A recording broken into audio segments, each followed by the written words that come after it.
السلام عليكم ورحمة الله وبركاته. إن الحمد لله نحمده ونستعينه من يهده الله فلا مضل له ومن يضلل فلا هادي له وأشهد أن لا إله إلا الله وأن محمدا عبده ورسوله أما بعد اتقوا الله الذي تساءلون به والأرحام إن الله كان عليكم رقيبا اتقوا الله حق تقاته ولا تموتن إلا وأنتم مسلمون اتقوا الله وقولوا قولا سديدا يصلح لكم أعمالكم ويغفر لكم ذنوبكم ومن يطع الله ورسوله فقد فاز فوزا عظيما فإن أصدق الحديث كتاب الله وأحسن الحديث حديث محمد وشر الأمور محدثاتها وكل محدثة بدعة وكل بدعة ضلالة وكل ضلالة في النار. اللهم صل على محمد وعلى آل محمد كما صليت على إبراهيم وعلى آل إبراهيم إنك حميد مجيد.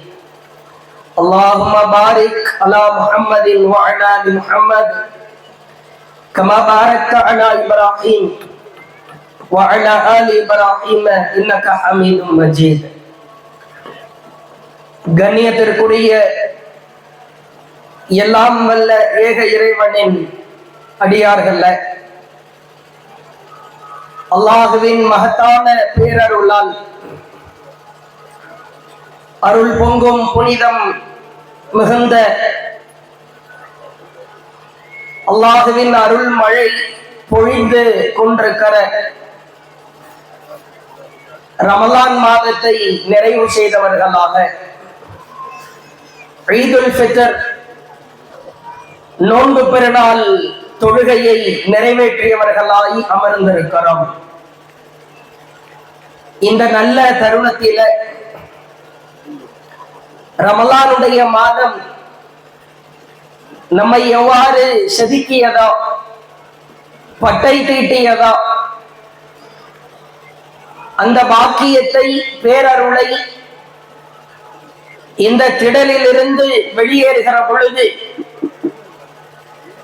வாழ்நாள் முழுவதும் நாம் பெற்ற படிப்பினையாய் ஏற்று செயல்பட வேண்டும். ஒன்றை ஆழமாய் புரிந்து கொள்ளுங்கள். அல்லாஹுவை வணங்கி வழிபடுவதற்கு அல்லாஹ் ஒரு காலக்கெடுவை நிர்ணயிக்கிறார். இந்த காலக்கெடு வரைக்கும் அல்லாஹுவை வணங்கி வழிபட வேண்டும். குறிப்பிட்ட ஒரு மாதத்திலோ அல்லது குறிப்பிட்ட வாரத்தில் ஒரு நாளிலோ வருடத்தில் ஒரு நாளோ 2 நாளோ அல்லாஹுவை நீ வணங்கினால் போதுமானது என்று அல்லாஹு நமக்கு கட்டளையிடவில்லை.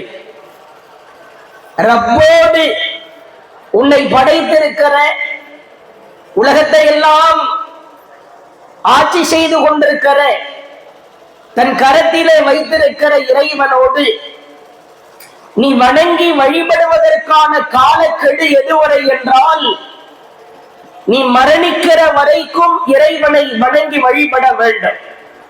அல்லாஹ் திருக்குர்ஆனிலே சொல்கிறான், வஅ்புது ரப்பக ஹத்தா யஅதியக்கல் யகீன். யகீன் வருகிற வரை, மரணம் அவரை வந்து அடைகிற வரை அல்லாஹுவை நீங்கள் வணங்கி வழிபடுங்கள் என்று அல்லாஹ் பாடம் நடத்துகிறார்.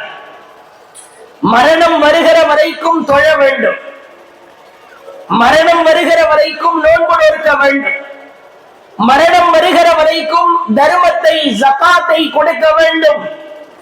மரணம் வருகிற வரைக்கும் அல்லாஹ் எவ்வாறு வாழ வேண்டும் என்று கட்டளை இருக்கிறானோ அப்படிப்பட்ட வாழ்க்கையை சிறப்பாய் வாழ வேண்டும். மரணித்து விட்டால் தொழுகைக்கு வேலை இல்லை, நோன்பு நோற்பதற்கான சூழல் இல்லை, நற்காரியங்களை வணக்க வழிபாடுகளை செய்வதற்கான வாய்ப்புகளை அல்லாஹ் ஏற்படுத்தவில்லை. மரணம் வருகிற வரைக்கும் நீ அல்லாஹ்வை வழிபடு. நாம் ஒரு மாதத்தை பற்றி பிடிக்கிறோமா அல்லது இறைவனை பற்றி பிடிக்கிறோமா என்கிற கேள்வி எழுகிறேன். ரமலானை சார்ந்திருக்கிறோமா அல்லது ரப்பை சார்ந்திருக்கிறோமா? ஒவ்வொருவரும் நம் உள்ளத்தில் ஆழமாய் கேள்வி கேட்க கடமைப்பட்டிருக்கிறோம். மனிதர்களிலே இரண்டு வகையினர் இருக்கிறார்கள். எப்போதுமே நன்றி உணர்வோடு தங்கள் வாழ்க்கையை கழிப்பவர்கள் ஒரு சாரார்.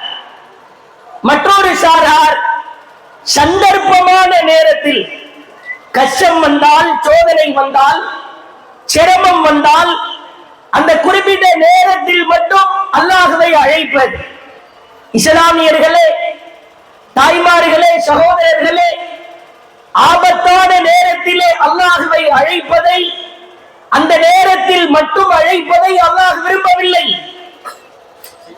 நன்றி உணர்வு என்பது உன் வாழ்நாள் முழுக்க இருக்க வேண்டும்.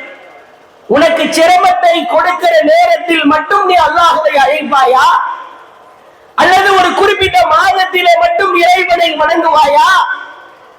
அந்த மாதத்திலே தொழுகையை நிறைவேற்றுவாய், தர்மம் கொடுப்பாய், இரவு நேரத்திலே நின்று வழிபடுவாய். மற்ற மாதங்களிலே மனிதா நீ எங்கே செல்கிறாய்? ரமலானுடைய மாதத்திலே சினிமாக்களை குழி தோண்டி புதைக்கிறோம். தாய்மார்கள், சகோதரிகள் சீரியல் நாடகங்களை குழி தோண்டி புதைக்கிறோம். பொய் பேசுவதை, புறம் பேசுவதை, அவதூறு சுமத்துவதை, ஆபாசத்தை பார்ப்பதை, அடுத்தவரை பற்றி கழிவு ஊற்றுவதை, தேவையில்லாத காரியத்தை குழி தோண்டி புதைக்கிறோம். இன்னும் ஒருபடி மேலாய் சொல்வதாயிருந்தால் 5 நேர தொழுகையை மிகச்சரியாய் ரமலானிலே தொழுகிறோம். ஃபஜ்ர் தொழுகையை ஜமாத்தோடு நிறைவேற்றுகிறோம். ரமலான் முடிந்து விட்டால் முஸ்லிம்களே நீங்கள் எங்கே செல்கிறீர்கள்? மனிதரே, பெண்ணே, ரமலான் மட்டும்தான் நீ அமல் செய்வதற்கான மாதமா? அல்லாஹ் கேட்கிறான். சந்தர்ப்ப நேரத்தில் அல்லாஹ்வை வணங்கி வழிபடுவதை, அந்த சந்தர்ப்பவாதத்தை அல்லாஹ் விரும்பவில்லை. திருக்குரானிலே தொழுகையாளிகள் குறித்து அல்லாஹ் பேசுகிற பொழுது அவர்கள் தொழுகையை தொழுவார்கள் என்று சொல்லவில்லை. யுகீமூன ஸலாத், தொழுகையிலே நிலைத்திருப்பார்கள் என்று அல்லாஹ் சொல்கிறார். தொழுகையை தொழுவார்கள் என்று சொல்வதற்கும் தொழுகையிலே நிலைத்திருப்பார்கள் என்று சொல்வதற்குமே வித்தியாசம் இருக்கிறது. மற்றொரு வசனத்தில் அல்லாஹ் இன்னும் அழுத்தமாய் சொல்கிறார். அல்லதீனஹும், முஃமின்கள் யார் தெரியுமா? உண்மையான இஸ்லாமியர்கள் யார் தெரியுமா? அல்லதீனஹும் அலா ஸலாத்திஹிம் தாயிமூன், வணக்க வழிபாட்டிலே, தொழுகையிலே அவர்கள் என்றென்றும் நிலைத்திருப்பார்கள். ரமலானிலே தொழுதுவிட்டு, ரமலானிலே ஐவேளை தொழுகையை நிறைவேற்றிவிட்டு, ரமலானிலே ஃபஜ்ர் தொழுதுவிட்டு ஏனைய மாதத்திலே தூங்குபவன் உண்மையான முஸ்லிமாய் இருக்க முடியாது. அல்லாஹ் சொல்கிறான். சந்தர்ப்பவாத அமலை நாம் விட்டொழிக்க வேண்டும். அழகான ஒரு சம்பவத்தை நீங்கள் பார்க்கலாம். கடல் சார்ந்த விஷயங்கள் திருக்குரானில் அல்லாஹ் ஏராளமான இடங்களிலே சொல்கிறார். அதற்கு முன்பு அல்லாஹ் பேசுகிறான். சீசன் காலத்திலே உனக்கு சோதனை ஏற்பட்டால், கஷ்டம் வந்தால் அல்லாஹ்வை நீ அழைக்கிறாயே, அப்படிப்பட்ட அழைப்பை அல்லாஹ் விரும்பவில்லை. திருக்குரானிலே அல்லாஹ் சொல்கிறான். ஒட்டுமொத்த மனிதர்களை பார்த்து பேசுகிற அழகான வார்த்தை. வைதா மஸ்ஸல் இன்சான் அத்துர்ரு, மனிதனுக்கு ஒரு தீங்கு தீண்டி விட்டால் தானா, நம்மை அழைக்கிறான். எப்படி அழைக்கிறான் தெரியுமா? லிஜம்பிஹி, படுக்கையில அழைக்கிறான். அவ் காயிமா, அவ் அழைக்கிறான், அவ் காயிமா நின்ற நிலையில அழைக்கிறான்.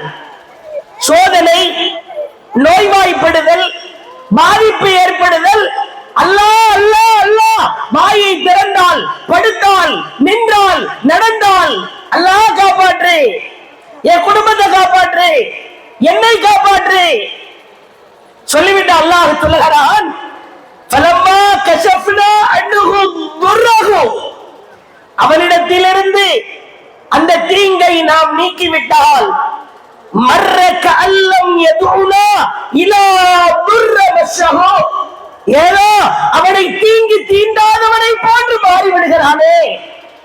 ஏண்டா நேற்று வரைக்கும் கதறினாய், காலை வரைக்கும் கெஞ்சினாயே, தீங்கை நீக்கியதற்கு பிறகு ஏதோ தீண்டாதவனை போன்றவன் மாறிவிடுகிறான். அல்லாஹ் அழைக்கிறான், மனிதா சீசன் கால வணக்கம் எனக்கு தேவை கிடையாது. சீசன் டைம்ல ரமலானுடைய மாதத்திலே மட்டும் நீ வணங்குகிறாய் என்றால் அப்படிப்பட்ட வணக்கம் உனது இறையச்சத்தை அதிகப்படுத்தாது மனிதா. அல்லாஹ் கடலிலே நடந்த 2 சம்பவத்தை சொல்கிறான். நாமெல்லாம் கேள்விப்பட்ட சம்பவம் தான்.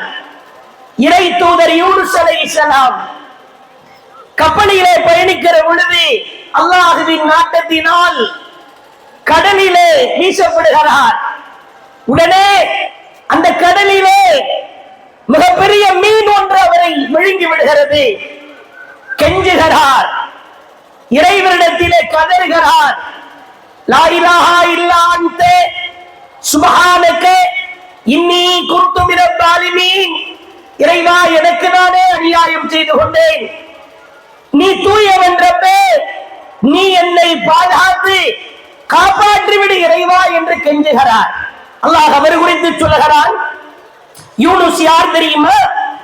இன்னஹும் மினஸ் ஸாலிஹீன், அவர் நல்லவர்களில் இருந்து ஒருவராய் இருந்தார். அவர் அல்லாஹ்வை ஆபத்தான நேரத்தில் மட்டும் அழைக்கவில்லை, தினசரி அழைத்தார், ஒவ்வொரு தருணத்திலும் அழைத்தார். பிறகு அவர் அழைப்பை நாம் ஏற்றோம், இருளில் இருந்து அவரை காப்பாற்றினோம். 3 வகையான இருள்: இரவின் இருள், கடலின் ஆழத்தில் இருக்கிற இருள், மீன் வயிற்றிலே இருக்கிற கும்மிருட்டு. இப்படி பல்வேறு வகையான சிரமங்களில் இருந்து அவரை காப்பாற்றினோம். சொல்லிவிட்டு அல்லாஹ் சொல்லுகிறான், அவருக்கு மட்டும் இந்த காப்பாற்றுகிற பாக்கியம் கிடைக்கும் என்று நினைக்காதீர்கள். யாரெல்லாம் நல்லவர்களாயிருந்து தொடர்ச்சியான வணக்க வழிபாடுகளை செய்து அல்லாஹ்வை அழைக்கிற பொழுது முஃமின்கள் அனைவரையும் அல்லாஹ் இப்படித்தான் காப்பாற்றுவான். நிரந்தர வணக்கசாலிக்கு அல்லாஹ் கொடுக்கிற பாக்கியம். இதே போன்று கடலிலே மூசா அலைஹிஸ்ஸலாம் அவர்களும் அவர்களின் கூட்டத்தாரும் கடல் பிளக்கப்பட்டு கடந்து செல்கிறார்கள். அப்பொழுது விரட்டி வந்த ஃபிரௌன் நாமும் கடந்து சென்று விடலாம் என்று ஒரு தவறான கணக்கு போடுகிறான். கடலை நெருங்குகிறான், கடல் அப்படியே மூடுகிறது. மரண பீதியிலே இப்பொழுது ஃபிரௌன் அல்லாஹ்வை அழைக்கிறான்.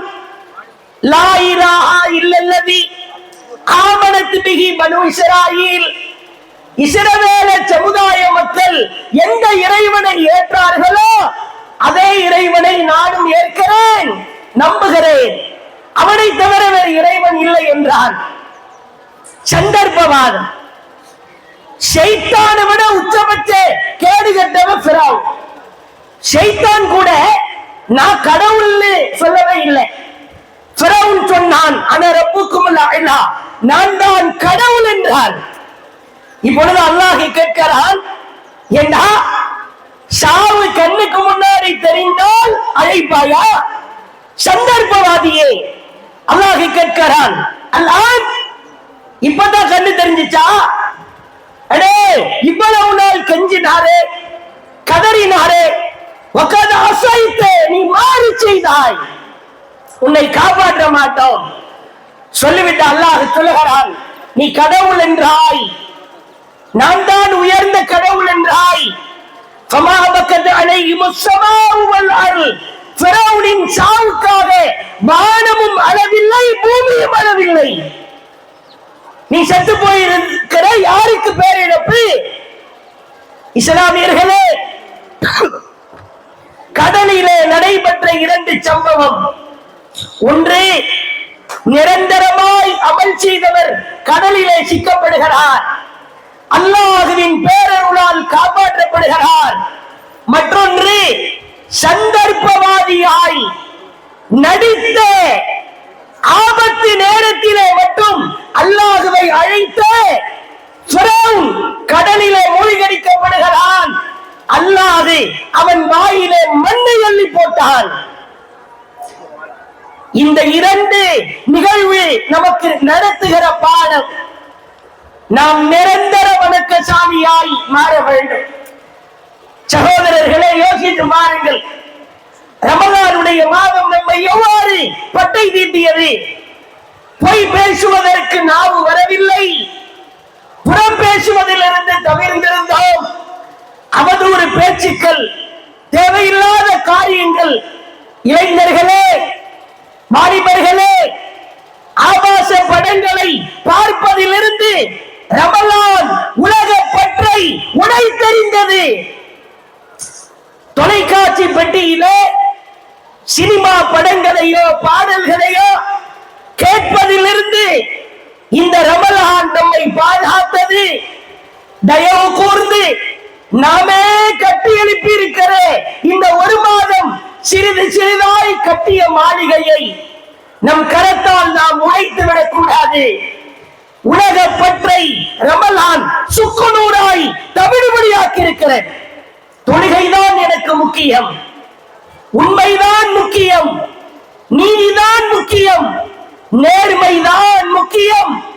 ஆபாசத்தை பார்க்க மாட்டேன், அசிங்கத்தை செய்ய மாட்டேன், அவதூறை பேச மாட்டேன். இறைவனுக்காக வாழ்கிற பொழுது இந்த ரமலான் நம்மை அழகான ஒரு மனிதர்களாய் மாற்றி இருக்கிற. அல்லாஹ்விற்காக வாழ ஆரம்பித்தால் அல்லாஹ் நம்மை கண்ணியப்படுத்துவான். நீங்கள் பார்க்கலாம், சஹீஹ் புகாரியிலே பதிவு செய்யப்பட்டிருக்கிற செய்தி, ஸஅத் பின் முஆத் ரலியல்லாஹு அவர்கள் போர்க்களத்திலே கலந்து கொள்கிறார். எதிரிகளால் நாடி நிரம்பி அவருக்கு துண்டிக்கப்படுகிறது. அல்லாஹ்விடத்திலே கையேந்துகிறார். காது கொடுத்து கேட்க வேண்டும், வாழ்ந்தாலும் இறைவனுக்காகத்தான், செத்தாலும் இறைவனுக்காகத்தான் என்கிற மனப்பக்குவத்தை இந்த நன்னாளிலே நாம் வளர்த்துக் கொள்வதற்கு இந்த செய்தி அழகான பாடம். அல்லாஹ்விடத்திலே கேட்கிறார், அல்லாஹும்ம இன்னக தஅலமு அன்னஹு லைஸ அஹதுன் அஹப்ப இலைக். இறைவா, என் வாழ்க்கை உனக்காக, உன் தூதருக்காக இருக்கிற பொழுது இந்த போரை உன் மார்க்கத்திற்காக என்னால் செய்ய முடியவில்லை இறைவா. ஆனால் இந்த போரை என் மூலமாய் முடிவுக்கு கொண்டு வா என்று துஆ செய்கிறார். அவர் கேட்கிற பிரார்த்தனை வித்தியாசமானது. இறைவா, என்னுடைய உடலில் இருந்து, காயங்களில் இருந்து இரத்தங்களை கொப்பளிக்க செய்து இந்த போரை முடிவுக்கு கொண்டு வா என்று துஆ செய்கிறார். இஸ்லாமிய சொந்தங்களே, ஆயுதங்களினால் விரட்டப்பட்ட போர்க்களங்களை கேள்விப்பட்டிருக்கிறோம். அடித்து துரத்தி வாளால் கவசத்தால் போரிட்ட போர்களை கேள்விப்பட்டிருக்கிறோம்.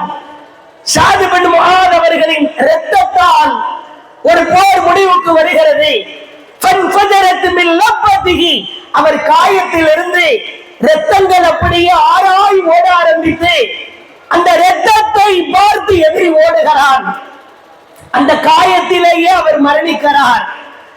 வாழ்கிற பொழுதும் இறைவனுக்காக, மரணிக்கிற இறுதி நிமிடம் வரைக்கும் இறைவனுக்காக. அல்லாஹ்வின் தூதர் அவருக்கு செய்த கண்ணியத்தை பாருங்கள். அவருடைய ஜனாசாவை வைத்து நிற்கிற பொழுது அல்லாஹ் அவரை பார்த்து மகிழ்ச்சி கொண்டான். அல்லாஹ்வின் தூதர் இன்னும் சொன்னார்கள், ஸஅத் இப்னு முஆத் அவர்களின் ஜனாசாவிலே 70,000 மாணவர்களை அல்லாஹ் அனுப்பி ஜனாசா தொழுகையிலே கலக்க செய்து ஸஅத் இப்னு முஆதிற்காக பாவ மன்னிப்பு தேட சொல்லி இருக்கிறான். சுப்ஹானல்லாஹ். 100 ஏகத்துவவாதி மரணித்தவருக்காக துஆ செய்தாலே அல்லாஹ் அவர் பாவத்தை மன்னிக்கிறான் என்று அல்லாஹ்வுடைய தூதர் சொன்னார்கள். 70,000 சஹாபாக்கள், 70,000 வானவர்கள், அல்லாஹ்வின் புறத்திலே இருக்கிற வானவர்கள், 70,000 வானவர்கள், 70,000 வானவர்கள் ஜனாசா தொழுகையிலே பங்கெடுத்தார்கள் என்று சொன்னால் ஒன்றை புரிந்து கொள்ளுங்கள். இந்த உலக வாழ்க்கை வீணானது. இந்த ரமலான் இந்த உலக பற்றை உடை தெரிந்து துவம்சமாக்கி இருக்கிறது. அந்த உலக பற்றை ஏனைய மாதங்களிலே நான் உடை தெரிவேன். உலகத்திற்காக வாழக்கூடாது. சகோதரர்களே, உறவுகளை பகைத்து வாழ்கிறோம். தாயிடத்திலே தந்தையிடத்திலே பேசாத பிள்ளைகளை பார்க்கிறோம். மரணித்ததற்கு பிறகு எதை கொண்டு செல்ல போகிறோம்? கூட பிறந்த அண்ணன் தங்கை அக்காவிடத்திலே சொத்து தகராறு, கொடுக்கல் வாங்கல் பிரச்சனை இருப்பதை பார்க்கிறோம். நாம் என்ன அமல் செய்தாலும் உலகத்திற்காக ஒருவரை பகைத்தால் அல்லாஹ் நம் அமலை ஏற்க மாட்டான். அழகாய் புரிந்து கொள்ளுங்கள். உங்களுக்கு இவர்தான் தாய், உங்களுக்கு இவர்தான் தந்தை, உனக்கு இவர் சகோதரன், உனக்கு இவர் சகோதரி என்று முடிவு செய்தது அல்லாஹ். அல்லாஹ் முடிவெடுத்த ஒருவரிடத்திலே இரத்த பந்த உறவை பகைத்து வாழாதீர்கள். இந்த நன்னாளிலே அவர்களிடத்திலே நாம் ஏதேனும் தவறு செய்திருந்தால் கெஞ்சி மன்னிப்பு கேட்டு உலக பற்றை உடை தெரிவோம். தாய்மார்களே, நீங்கள் தான் ஒரு வீட்டினுடைய அஸ்திவாரம். நீங்கள் நினைத்தால் சிறப்பிற்குரிய சமூகத்தை உருவாக்க முடியும். ஒரு தாயால் உருவானவர் தான் அப்துல்லாஹ் இப்னு சுபைர். ஒரு தாயால் உருவானவர் இஸ்மாயில் அலைஹிஸ்ஸலாம். ஒரு தாயால் செதுக்கப்பட்டவர் ஈசா அலைஹிஸ்ஸலாம். தாய்மையின் கண்ணியம் மகத்தானது. தாய்மையின் கண்ணியம் மேன்மைக்குரியது. தாயே, உலக பற்றி இருக்க ஆசைப்படாமல் ஒவ்வொரு தாயும் தன் வீட்டை செதுக்குகிற பொழுது இஸ்லாமிய பற்றாய் அந்த வீடு மாறும். இறுதியாய் பாருங்கள், அழகிய முறையிலே புத்தாடைகள் அணிந்து சிறப்பான ஒரு சபையிலே நாம் அமர்ந்திருக்கிறோம். நாம் எல்லாம் புத்தாடைகள் அணிந்திருக்கிற இதே தருணத்தில் தான் ஒரு பகுதியிலே வாழுகிற முஸ்லிம்கள் கஃன் ஆடை அணிவிக்கப்பட்டுக் கொண்டிருக்கிறார்கள். பொதுவாக ரமலானுடைய மாதம் முஸ்லிம்களுக்கு ஏனோ அல்லாஹ்வின் சோதனை அதிகப்படியாக இறக்கப்படுகிறது. எந்த ஒரு பிரச்சனையாக இருந்தாலும் உலக அளவிலே தொடுக்கப்படுகிற பிரச்சனைகள், அது பலஸ்தீன் கசாவா இருக்கட்டும், இந்தியாவில் இருக்கிற அண்டை மாநிலமா இருக்கட்டும், அங்கே ரமலானுடைய மாதத்திலே முஸ்லிம் சிரமப்படுகிறார். கஸா மக்களின் நிலைமை பரிதாபத்திற்குரியது. பச்சிளம் குழந்தைகள் கொல்லப்படுகிறார்கள். அல்லாஹ் கடுமையான சோதனையை அந்த மக்களுக்கு கொடுக்கிறார். அதிலே ஒரு சம்பவத்தை பாருங்கள். ஒரு தாய் அழுது கொண்டிருக்கிறாள். அவளை சுற்றி சில தாய்மார்கள் ஆறுதல் சொல்லிக் கொண்டிருக்கிறார்கள். ஏன் அழுகிறாய் என்று விசாரிக்கிற பொழுது அந்த பெண் சொன்னார், என்னுடைய கணவனும் என்னுடைய மகனும் பசிக்கிறது என்று என்னிடத்திலே வந்தார்கள். நாங்கள் நோன்பின் முதல் நோன்பில் இருந்து இன்றைக்கு 20 நோன்புகள் கடந்து விட்டது. சஹர் உணவே உண்ணவில்லை. தண்ணியை குடித்துத்தான் எங்களுடைய சஹரும் இஃப்தாரும் கழிந்தது. பசிக்கிறது, ஏதாவது இருக்கிறதா என்று வந்தார்கள். இல்லை, எதுவுமே இல்லை. சரி, சஹர் நேரத்திலாவது உணவு கிடைக்கும் என்று நான் தயாராய் இருக்கிற பொழுது இரவு உறங்கச் சென்ற என்னுடைய கணவனும் என்னுடைய மகனும் நான் எழுப்புகிற நேரத்தில் அவர்கள் எழவில்லை. படுத்த படுக்கையிலேயே அவர்கள் மரணத்தை தழுவி விட்டார்கள். ஒரு நாள் பசி அல்ல, 5 நாள் பசி அல்ல, பல மாத பசி. அதுவும் நோன்பு நேரத்திலே இந்த பசி உச்சத்தை தொட்டிருக்கிறது. சுப்ஹானல்லாஹ், எவ்வளவு பெரிய சிரமம். ஒரு சிறுமி, அருகில ஒரு சிறுவன், அந்த சிறுமி கெஞ்சுகிறாள், நான் நோன்பு இருக்கிறேன், நான் சகர் உணவு உண்ணவில்லை, இஃப்தார் உணவு உண்ணவில்லை, ஆனால் நான் நோன்புதான், எனக்கு பசிக்கிறது, ஆனாலும் அல்லாஹ்விற்காக நோன்பை நான் முழுமைப்படுத்த விரும்புகிறேன். பசிதான், கொடுமைதான். நீங்கள் பாருங்கள், பச்சிலை குழந்தைகள் கடுமையான முறையிலே கொல்லப்படுகிறார்கள். முஸ்லிம்களே, கையேந்த வேண்டிய தருணம். அல்லாஹ் திருக்குர்ஆனிலே சொல்கிறான், அல்லாஹ்விற்காக நீ வாழ்ந்தால் சிரமப்படுவாய், கஷ்டப்படுவாய், வேதனையை அனுபவிப்பாய். வலா தஹினு, நீ கவலைப்படாதே. வலா தஹ்சனு, நீ சிரமப்படாதே, வேதனைப்படாதே. வஅன்துமுல் அஅலாவுன இன் குன்தும் முஃமினீன், நீங்கள் உண்மையான முஃமின்களாக இருந்தால் நீங்களே வெற்றியாளர்கள். அன்துமுல் அஅலாவுன், நீங்களே மேலோங்குவீர்கள். சொல்லிவிட்டு அல்லாஹ் சொல்லுகிறான், வல்லாஹு மஅக்கும், அல்லாஹ் உங்களோடு இருக்கிறான். பலஸ்தீன், கஸா முஸ்லிம்களே, அல்லாஹ் உங்களோடு இருக்கிறான். பலஸ்தீன் முஸ்லிம்களே, அல்லாஹ் உங்களோடு இருக்கிறான். இந்தியாவிலே வணக்க வழிபாட்டை அழிக்க துடிக்கும் அயோக்கியர்களுக்கு எதிராக அல்லாஹ் நம்மோடு இருக்கிறான். நம்முடைய வழிபாட்டு தலங்களை அழிக்க துடிக்கும் கேடுகட்டவர்களுக்கு எதிராக அல்லாஹ் நம்மோடு இருக்கிறான். முஸ்லிம்களே, நீங்கள் உண்மையாய் வாழ்ந்தால், நேர்மையாய் வாழ்ந்தால், அல்லாஹ்விற்காக வாழ்ந்தால், அன்துமுல் அஅலாவுன், நீங்களே மேலோங்குவீர்கள். வல்லாஹு மஅக்கும், அல்லாஹ் உங்களோடு இருக்கிறான். அல்லாஹ் நம்மோடு இருக்க வேண்டுமா? உலக பற்றை உடைத்தெறிவோம், சுக்குநூறாய் நொறுக்குவோம். அல்லாஹ்வின் தூதர் அநியாயக்காரர்களுக்கு எதிராய் துஆ செய்தார்கள்.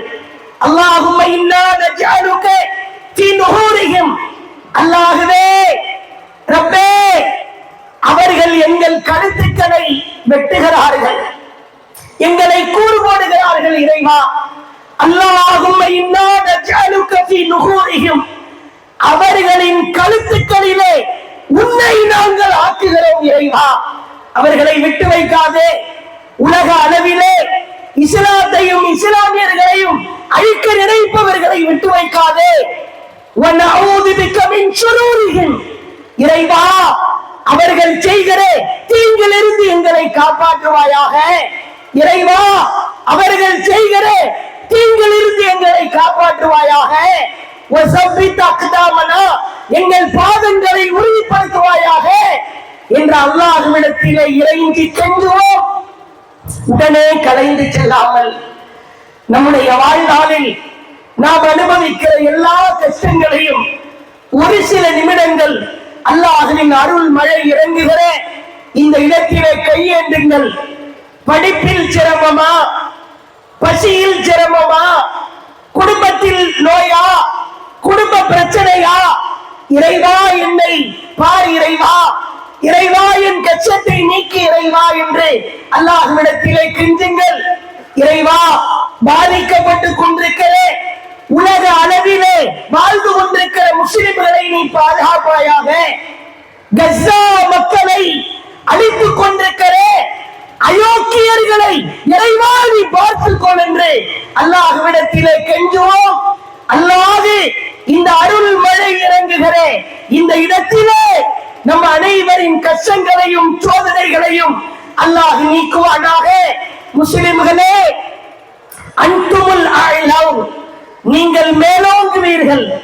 அல்லாஹ்விற்காக, அல்லாஹ்வின் மார்க்கத்திற்காக உலக பற்றை சுக்குநூறாய் உடைத்தறிந்தால் நீங்களே மேலோங்குவீர்கள். வல்லாஹு மஅக்கும். அப்படி மேலோங்குகிற பொழுது அல்லாஹ் உங்களோடு இருக்கிறான். உலக பற்றை உடைத்தறிந்து அல்லாஹுவை நம் பாதுகாவலனாய் எடுத்துக் கொள்கிற ஒரு பாக்கியத்தை இந்த ரமலானிலே படிப்பினையாய் பெற்று இந்த திடலில் இருந்து கலைந்து செல்கிற பொழுது என் வாழ்க்கையில் என்னென்ன தீமைகள் இருக்கிறதோ, என்னென்ன தவறுகள் செய்கிறேனோ, என்னென்ன பாவங்கள் செய்கிறேனோ, அது பெரும் பாவமாய் இருந்தாலும் சிறு பாவமாய் இருந்தாலும் இந்த திடலிலேயே அதை கரைத்து விட்டு பரிசுத்தமான மனிதனாய் இங்கிருந்து வெளியேறுவோம். அல்லாஹ் நம் அனைவரையும் பாதுகாத்து நம்மை பாதுகாக்கிற ஒரு மகத்தான வாய்ப்பை அல்லாஹ் ஏற்படுத்த வேண்டும் என்று கேட்டு நிறைவு செய்கிறேன். அல்லாஹ்விடத்திலே கையேந்தி அதிகமாய் கெஞ்சி இறைஞ்சி விட்டு சபையை விட்டு களைவோம். அஸ்ஸலாமு அலைக்கும் வரஹ்மத்துல்லாஹி வபரகாத்துஹு.